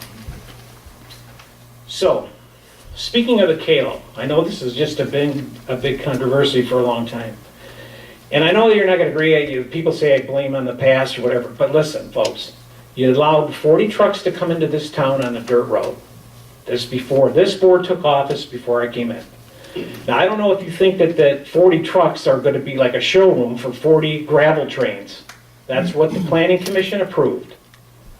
And they're not going to sit there. You have to think that they're going to do something, okay?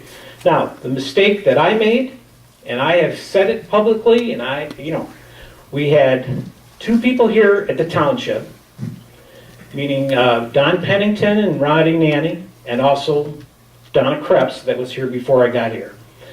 They came in and at that counter over there in the office with the blueprints and everything over that Kayla proposed, and my administrator signed and approved administratively that plan. And on that plan was the rock crusher. And when I found out about it, the first thing I did, as I have said, is went to the planner and said, is this an allowed use on this road? And the answer was yes. And as many of you know, and you don't want to admit it, but just over the railroad tracks, I don't know if it was Iafredi or Great Lakes Recycling or whatever, has been crushing concrete there for years. And so to deny somebody else to do it, and then you have that going on, is a big problem. So we did not sweep that under the carpet. What we did is we said we are going to come back to the Planning Commission. I went to I went to Tony Kalo, the owner, and I said, I need you to come back, have public hearings, do what our plan says, and that's what he did. There were a lot of rough meetings for a lot of them planning commissions to see what is legal and what is not legal. But what he's doing down there is legal. And, people have been running around town saying, well, Detroit denies them. Well, Detroit has approved a crusher down there. Mr. Kayla has a big operation down there now, and they're crushing concrete. So it happens. The DEQ has been over there several times and done testing. The elementary school has done testing. And believe me, I'm a business owner. I know that when OSHA comes into your place and you're doing stuff wrong, they will shut you down. Them people that are working over that crusher do not have, they're not suited up for stuff. They would not let their employees work there if that stuff was leaving that ground. They don't even have masks. They They wouldn't even be leaving there. Letting that operation, they would shut it down. So, anyway, so here we are back with Kalo, but these are the things that have actually happened here. When you think of what the township has done over the situation, because of the trucks, you can't allow that many trucks to come in the very beginning with all the other trucks that are already on that road, on a dirt road. So they can say when the crusher first started, this is when all the problem happened. That's not true. There was dust and mud coming off that road when you have 40 to 30 some other trucks that are on that road. Come on, you got to use your head a little bit. You're going to see that spread out on the road. Not as bad as it is now, but again, it still is going to happen. Okay, just moving on down. I'm getting closer. All right, so a resident also made a statement, and this is coming up, that he knew me since 1992 That's me, guys. on the Barron Farm. You're out of line. That's me, though. You're out of line. Okay, so, yeah, all right, so and then it was actually 1997. All right, so he's got the date wrong. That he would never talk with me alone because as soon as I did, my little cronies would hear about it later. Well, let me assure you that the people that he's talking about are his friends, and they don't appreciate him calling them cronies, because I've already told them, so they're not happy about that. He also made a untrue statement about not being alone with me, but in 2012 and 13, he sat with me, as he has said many times, and according to his deposition, under oath, on the church porch on Angle Road, about talking about the township attorney and also the administrative assistant. So, he wants to talk about the Carol Leojo case, well, we'll talk about it. That sounds good. Okay, so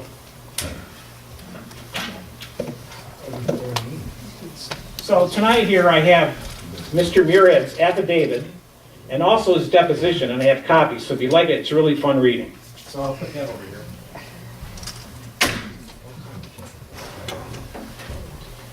And it will go on to tell you a lot of stuff that he has said. And what I don't understand is when Carol Leojo sued the township, and this is the only lawsuit that we've dealt with, again, the sad part of it is, everybody knows that when I became the supervisor of the town, and the attorney can kind of fess up to this also, he was the township attorney at the time also. And when I came in here, he was also telling me that people were already lawyered up because they thought I was coming in here and gonna fire everybody. And if you wanna remember, I didn't fire anybody. People thought that I had every right to come in here because of the way they treated me and my farm, that I should have got rid of everybody. But there was not any retaliation against these people. And I think everybody knows it. And I think even Mr. Plato can stand up to that, being the township attorney. So,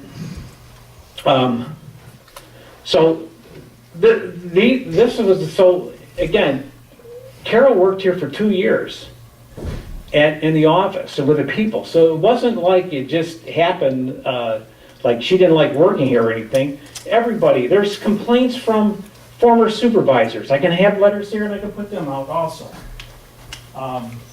Even Bob Heil had problems. Marcia Van Fossen has letters written about how they had problems with Carol. The only thing I asked for there at that front counter is that when people come into this township, that we are to serve them, we are public servants, and we're going to serve the people. And there's not going to be any question. You're not going to retaliate against the people who come at that counter. I mean, there's a gentleman who lives on Tower Road that came in here and he keeps asking where she at. Says she's the only lady that's ever called me a son of a you know what right at the counter. That's unacceptable, and we're not going to have that. And the people that now know that as we've had our staff here, people are respected at that counter, and we have a great, and I can't thank the people enough who have stepped up and made this place what it should be. So I got one other thing to read, so hang on. It'll get better. So on the, this is an affidavit from Robert Heil. This is from a period covering November 8th through November 12th. I was the elected supervisor of Salem Township. After the election primary, 2012, I went to the home of newly elected Supervisor Gary Whitaker to congratulate him on his election victory and to offer him any transition help he might need. At that meeting, Supervisor Gary Whitaker requested that I let Carol Ojo go. Okay?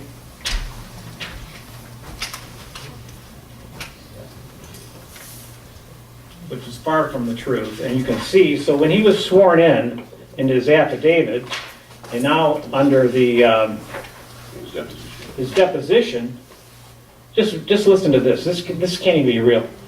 They go on. So the question is asked: did you sign the affidavit by your attorney?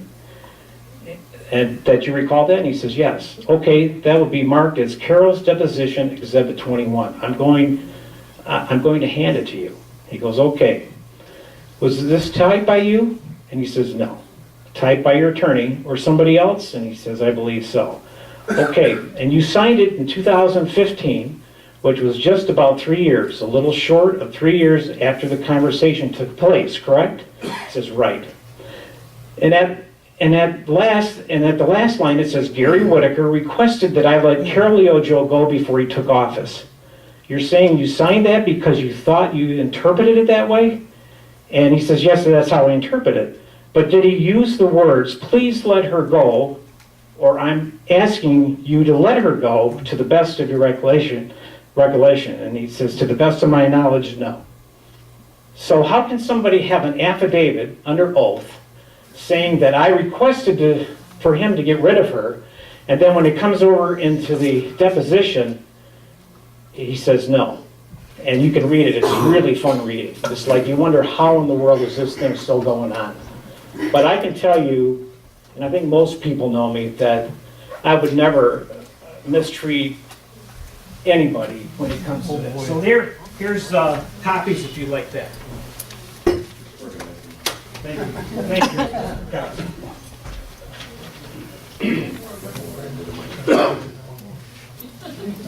I know you're getting impatient, please. You know, you have to ask yourself about the about the landfill, the industrial area, and the USD. You watch the same people over and over again, no matter who's the supervisor or board up here. They're always complaining. You know, the supervisor's wife at the landfill's down on Napier Road on the news that everybody can see it. Says that she had to close her windows because the smell was so bad. She lives down at 7 Pontiac Trail. It's all on video. I'm not making this up. You can look on the video. So how could there be smell there? So the people that keep complaining, they're against the landfill. They're against the industrial area. And now they're against the USD. And it's like, you know, folks, we have to wake up. We have no tax base. If that landfill closed, yeah, we'll get gas revenues for years to come. But at the same time, the tipping fees will stop, which is roughly $1 million a year. But again, it's important that we do create a tax base. But if you're against everything, we got a problem. And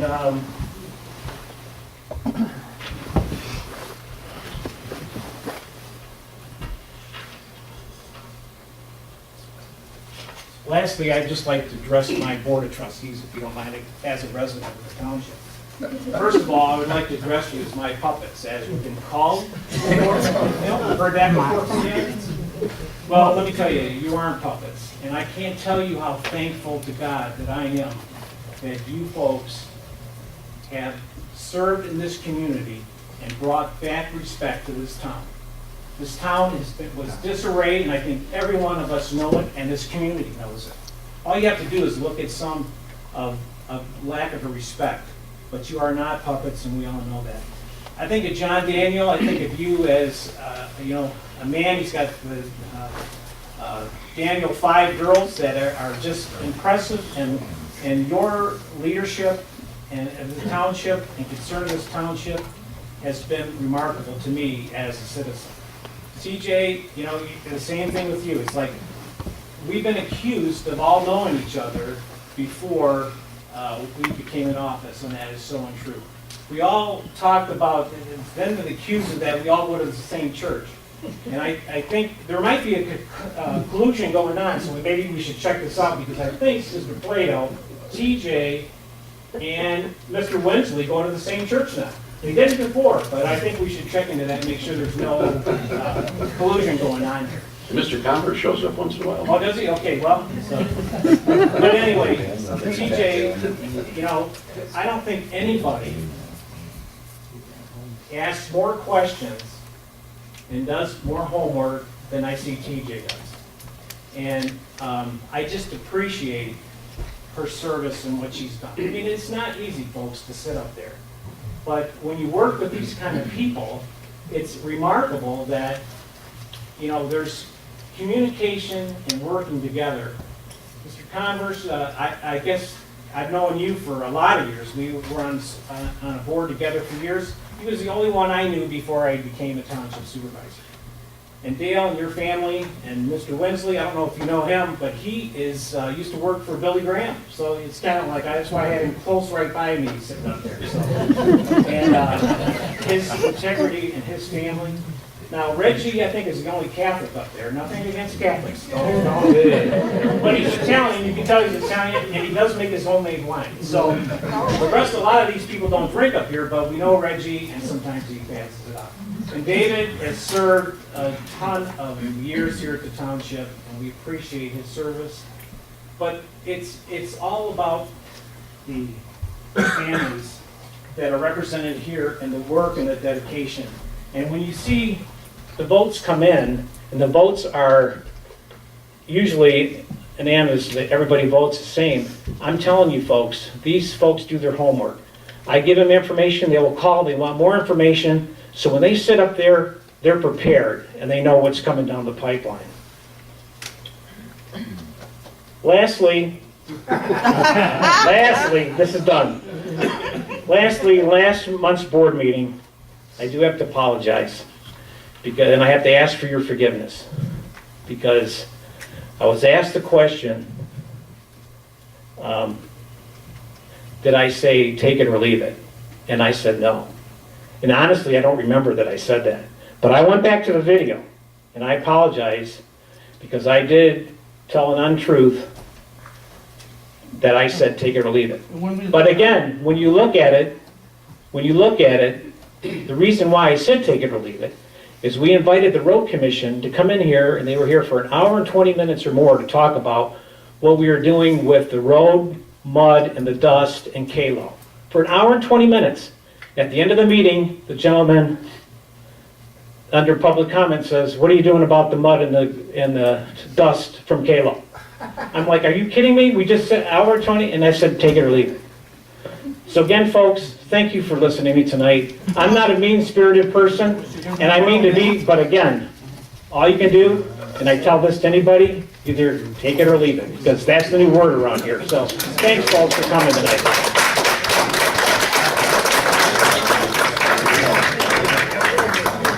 And if you need copies, we can get more copies if any. Mr. Supervisor, if I could just have a couple minutes, if you can bear with me, please. I promise I won't go past 9 o'clock, so.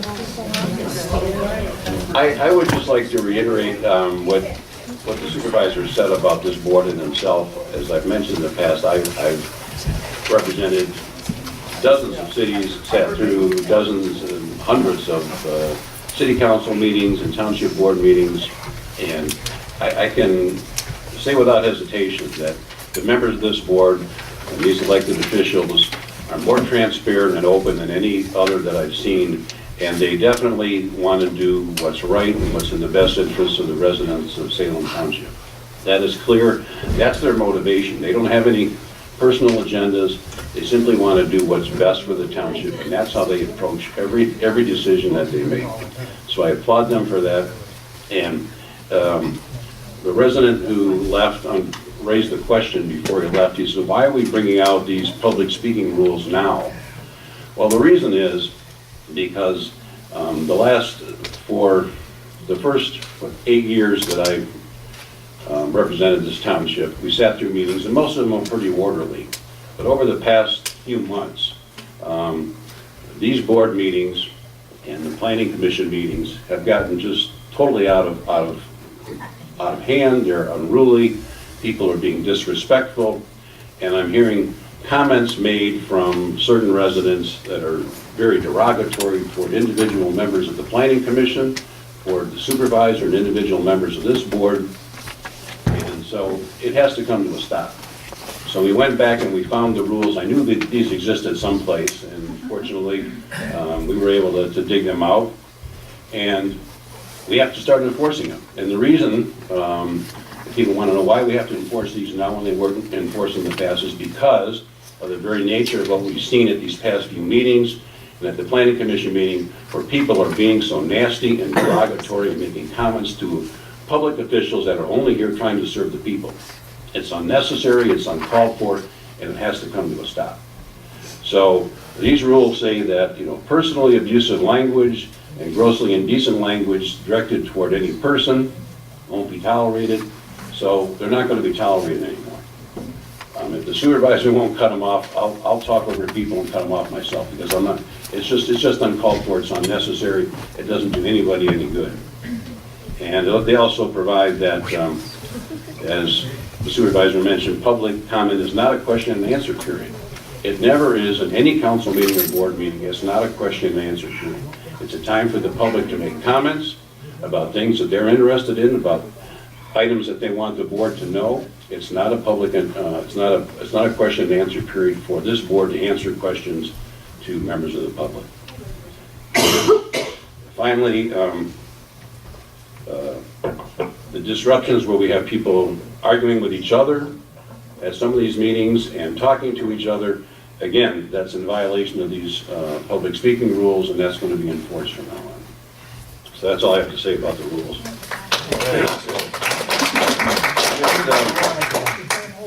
A couple other things, and I mentioned this before, with regard to the contribution for Chubman 5 Mile Road, for repaving the contribution of $1 million by the landfill.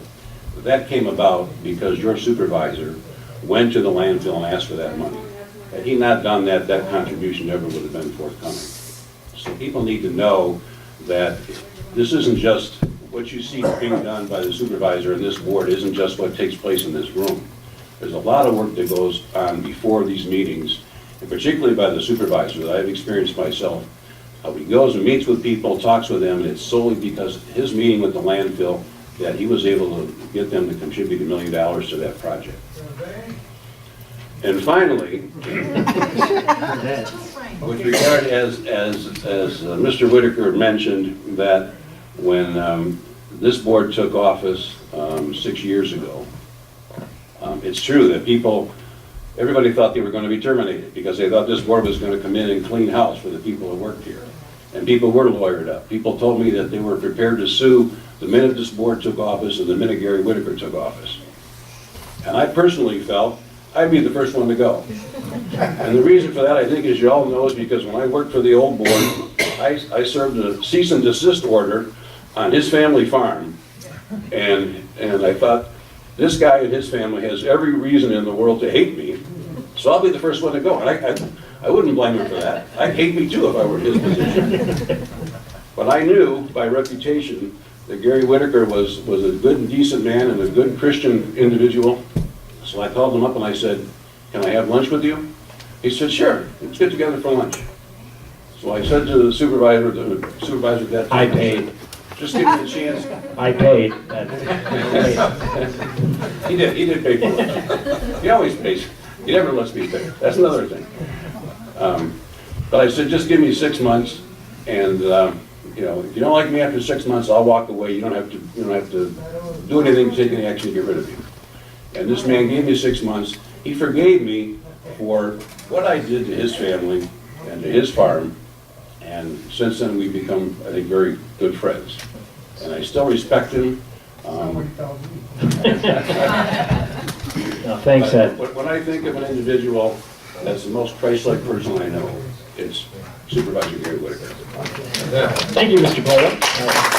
Thanks again, folks. And we'll see you next month, right? Yep.